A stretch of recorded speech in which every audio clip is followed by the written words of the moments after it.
mahalaga talaga ang kalusugan. Ang problema sa tao, pag walang naramdaman, inaabuso ang katawan, no? Pag hindi pa malala ang kalagayan, binaliwala. Nag-iipon ng pera para ipagamot pag nagkakasakit na. Ubos na ang pera, wala ng trabaho. Diba? So, ang weird natin. Mahalaga ba ang pera?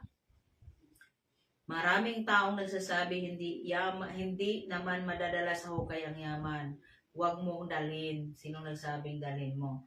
Ang mayaman at mahirap, pag namatay pareho lang uurin. Hindi ka papatay, kaya hindi ka pa uurin. Antayin mong uurin, antayin mong mamatay, saka mo isipin inuun na. No? So habang nabubuhay ka, hindi po pantay ang turing ng isang mayaman sa mahirap. Yun po ang reality. Okay? Katotohanan ng buhay yan. So, kung gusto mo ng patas, antayin mo talagang mamatay. Pero, hahayaan mo lang ba na mabuhay ka na manatiling mahirap hanggang sa mamatay ka? So, kung may magagawa ka, ba't hindi mo siya gagawin? Para mabago ang buhay mo. Ako po, mahirap ako.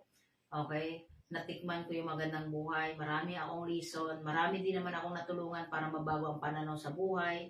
Marami din naman akong natulungan na kumita at nabago ang perspective nila.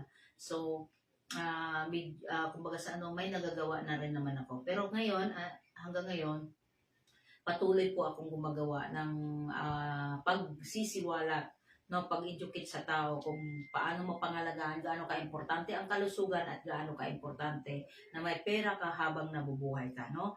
Okay? Huwag mong ilagay sa sarili mo, sa isip mo na ang mayaman pangit ang ugali, kasi madalas yung nagsasabi niyan ay mahirap lang din. Okay? Hindi po lahat ng mahirap maganda ugali. Mahirap na nga, pangit pa ugali. At hindi po lahat ng mayaman pangit ugali.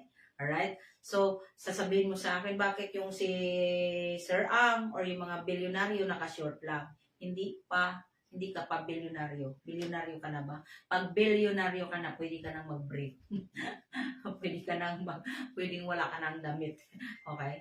Now, so, sabi nila, huwag kang mangarap ng magandang bahay. Hindi naman madadala pag namatay. Nako po, komportable pag natulog ka sa maayos na bahay. Huwag mong irason na hindi po mahalaga ang magandang bahay.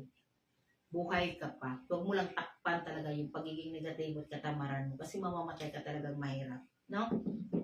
Huwag nang mangarap ng sasakyan, kabay-abangan lang yan. Halos yung mga nagsasabi nitong lingwahe na to, definitely walang pambili ng sasakyan. Kasi kung mayroon kang pera, bibili at bibili ka ng sasakyan. Napaka-komportable pag may sasakyan ka. And this time, ang sasakyan ay necessity na. Alright? Next is, gusto nyo yumaman, ang kailangan, ang kinikita ay kayaman. Hindi dapat lang makakain ng 3 beses. Maraming nagsipag, no? Maraming nagsisipag, sakitang makakain lang. Pero, hindi nagsisipag at hindi nagtsatsaga sa oportunidad na pwedeng ikakayaman. No?